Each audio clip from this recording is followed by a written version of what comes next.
What's up, y'all? We're back. It's another year, man. We done made it. Well, let me ask you a question. Is this your year? I have no idea if it's your year or not. I don't know. But you know what I think? I think a lot of people ignore the signs and things that are moving them in a certain direction, but they just ignore the signs. They don't know what they're seeing. Something I like to call divine intervention. But it won't work if you don't know what's going on, if you don't realize that things are being positioned for you, but you're looking past them, looking for something else. All right, so I'm gonna go over some of the things that when I started, but I'm telling you, it ain't nothing but divine intervention. When I talk about divine intervention, I'm talking about not like the heavens are opening up and, trumpets are playing and it's telling you, hey, with bright signs and lights pointing saying, do this thing. Nah, that's not how it works. I talked to y'all before about one of my favorite songs by a dude named Molly Music, right? Called Walking Shoes. Walking shoes, you put your walking shoes on, you walk in the direction of your goal, and then eventually your goal is walking towards you and y'all gonna meet somewhere. Y'all gonna meet somewhere in the middle. But the whole thing is you gotta keep walking, right? I know a lot of y'all have thought about something that you wanted to do. And in some reason, some of y'all, you can't even get it out your mind. Like you have to do this thing. You have no clue how you're gonna get there. But you're not paying attention to the signs and the things that are there being built for you to do that thing. All right, so let me give you some examples. Now we gotta go a few years back. I mean, at least a decade, man, where there are times when I used to think like I wanted to start some kind of construction business or handyman business or something, but I did not have the experience, right? I didn't have the experience. I didn't want to leave my job and try to go get a job doing something else because it just wasn't the time, right? It just wasn't the time for me to do that. But I couldn't shake the thought that I gotta do this kind of business.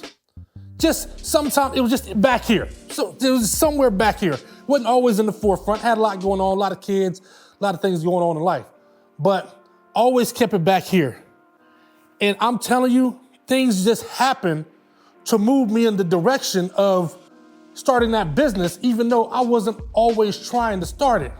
Let me give you an example. You need a vehicle. You need some sort of vehicle, right? That's gonna be able to transport tools. But I had a car. I had a Volkswagen Passat. Not a good car if you wanna try to be a handyman, you know what I'm saying? But it was great because it was a diesel, right? Diesel was a 2013. I'm pretty sure it was 2013. Diesel Volkswagen Passat. Now, I don't know how many of y'all know that those cars got recalled, man, because it was, they advertised them as clean diesels. But unfortunately, if you were driving one, you was killing birds, man. You were killing birds, but you didn't know it. You didn't know it wasn't your fault. So I had that Volkswagen Passat diesel, and Volkswagen came out and said they had to buy all the cars back because they couldn't have these things riding around polluting the air when they sold them as clean diesels, and they weren't actually clean diesels. Well, this is what provided me the money to put a down payment on a truck, right? And even that, I was searching around for a truck and I found a steal, and it was about an hour and a half drive away for a Tundra because I needed something that I wouldn't have to put a lot of work into. And at the time, everything pointed to getting the Tundra. I mean, worked out perfectly. Got the money, boom, turn around, went out and got the truck. And I had in mind at the time, I'm gonna have to get something where I can tow a trailer with it and all that. Even though, dude, I didn't start the business till 2 years later. But it was just something that it was in my mind that I needed to do. That happened to some of y'all. Some of y'all got in a situation where, man, you were able to sell a car or get something, ran into a little chunk of money. Some of y'all went and took that and spent it on a vacation, right? That's just what happened. I had in my mind that I wanted to start this business. So instead of just going and getting something and playing with the money, I went ahead and invested it in something that was gonna happen in my future. Now, like I said, I didn't start the business. I didn't even start the LLC until 2 years later. But it didn't matter because I had one of the biggest things secured already. I had the vehicle. So it was only a matter of time. Divine intervention. It's like something was telling me, like, dude, you're going to start this business. You gotta figure this out. And I'm gonna help you. I'm gonna help you little step by step. Like I said, I had no clue how I was gonna get the deposit, but somehow I got the money for a truck, and not just any truck, a good truck that I still use to this day. You know what I'm saying? I still use it to this day. I've had the truck for a decade, and it's running beautifully. Now another situation, even though, okay, I had the truck secured.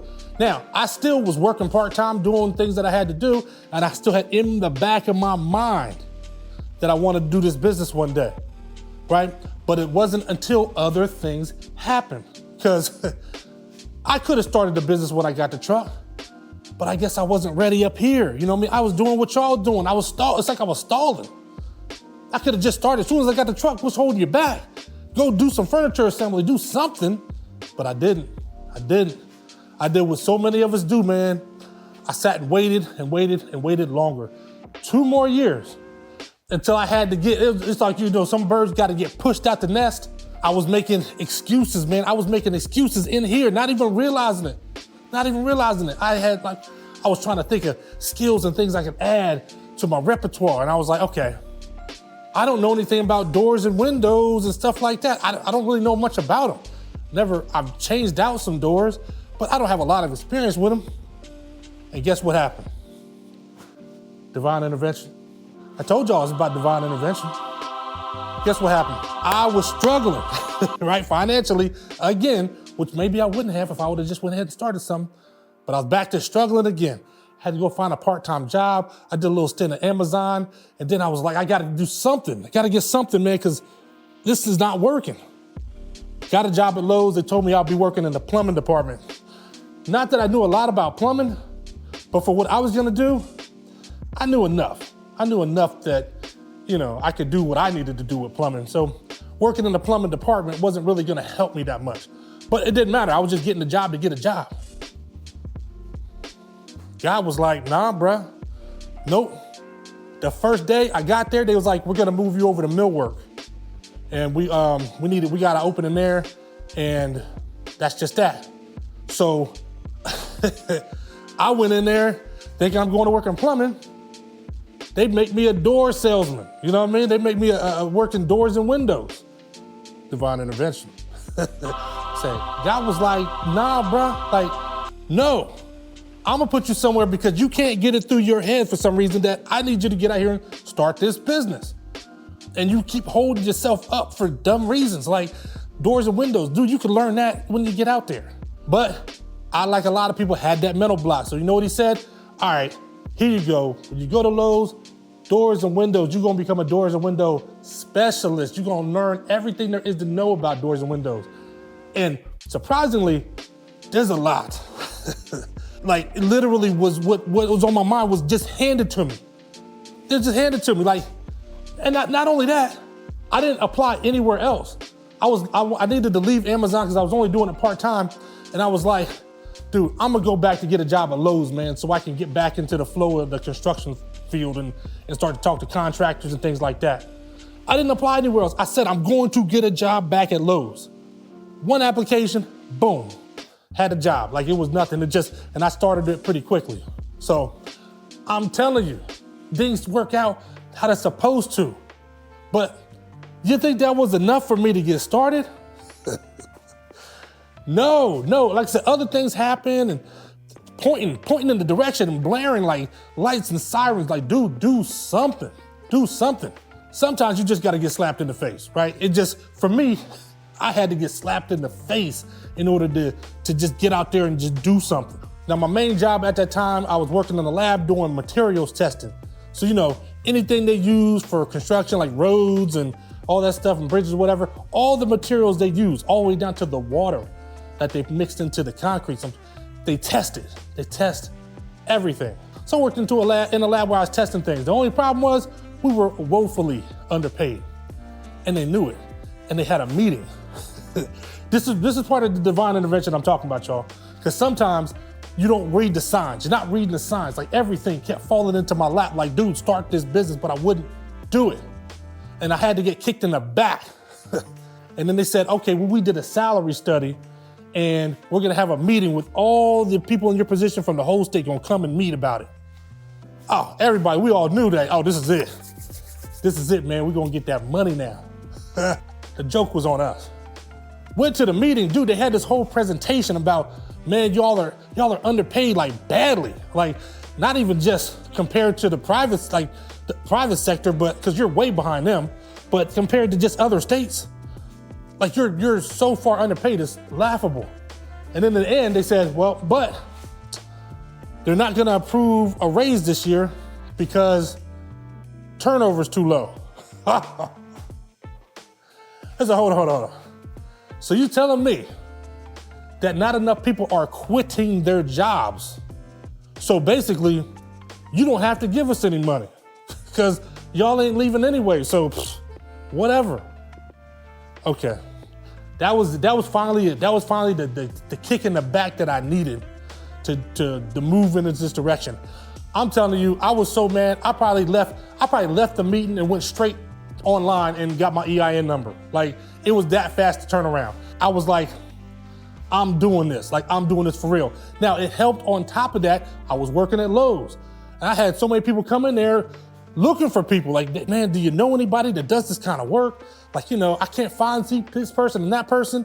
I'm thinking to myself, I should be like me. Me. But hadn't started it yet. It finally took me to get my back kicked in, man, to just say, it's over. Like, I need the money. I need to do what I need to do. On top of that, letting everybody else decide how much I'm gonna make for the rest of my life. I don't have nobody to blame but me. I know my work ethic. I know how I get down. So either I'm gonna bet on me, or I'm gonna keep having the same thing every year. I'm gonna keep starting the year over and then having excuses. It might not work out. I'm not even saying that you're gonna start something that's gonna work. I'm saying that all the signs are pointed to what you need to do. You don't have to wait until you get your back kicked in and your legs sweat from under you.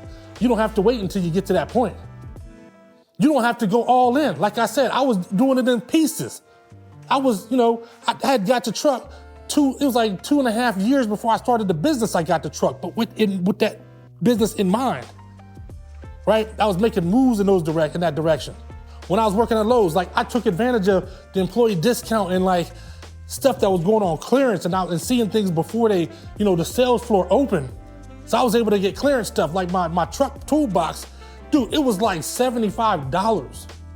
Now I didn't have the money to get all sorts of tools, but tools like this, like my original nail gun, that Bostitch, they were the first ones that had the battery nail guns, man, before anybody else had them.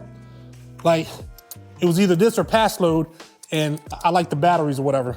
But I got that stuff when I was working at Lowe's with the employee discounts and whatever else I could get off. I'm telling you, you don't know. Like, if you just keep ignoring all the signs that's pointing you in a certain direction and thinking that you know better, like you trying to like change the direction of where the water's flowing. And this is not always just gonna apply to starting a business. I don't know what direction it is that you need to move into. It could, like I said, I'm on YouTube. It could be starting a YouTube channel. Even now, think of it like this. All the stuff I'm telling you. Remember, I bought that truck and it was still 2.5 years before I started the business. I started this YouTube channel, right? It's been almost 4 years I've been on here. And y'all know me, like, I'll put a video out and I get busy. And then in the real world, it's real world, it's real business, and it's real money. So that takes priority to what I'm doing online. If I get busy, I just get busy and I just the videos slow down. But now it's been like 4 years. So I'm in a position now where I'm gonna be able to dedicate more time because I got my business to a place where I'm gonna be able to dedicate more time to making YouTube videos. So, and doing work on YouTube and doing live streams and doing all type of stuff. This year is gonna be that year. But the crazy thing is, now you think about it, what if I would have never started it 4 years ago? It wouldn't have been built up to the point it's built up to now for me to just hit the ground running. It's that old adage, man, about, the best time to plant a tree was 20 years ago. The second best time is now. Now might be the 20 years ago. You see what I'm saying? Right now might be your 20 years ago. But you just gotta do something. Divine intervention is a funny thing because when things are put there for you to either get the message, get the hint, get kicked in the back, it's not always a positive thing that gives you that, impetus. It's like the impetus behind you moving in the direction that you're moving. It's a combination of things of good things, bad things, like all the things that happen. It's all life experience and it comes together to make you who you are, but to move you in a certain direction. Pay attention. Don't block your blessings. Some of y'all out here blocking your own blessings, man. You know what I mean? Like ignoring all the signs. A lot of y'all already took that pandemic money and blew it all. You know, some of y'all was living it up, spending, but then after it was over, you back to shift work. You out here door dashing, trying to get an extra $50. You know what I mean? To pay your cell phone bill. I'm telling you, don't ignore the signs. This could be your year, man. This might be your year. It's mine. It's mine. This is gonna be my year. Is it gonna be yours? Daryl, also known as the finisher. Stay safe, be blessed, and remember, if the trades don't work, nothing else does.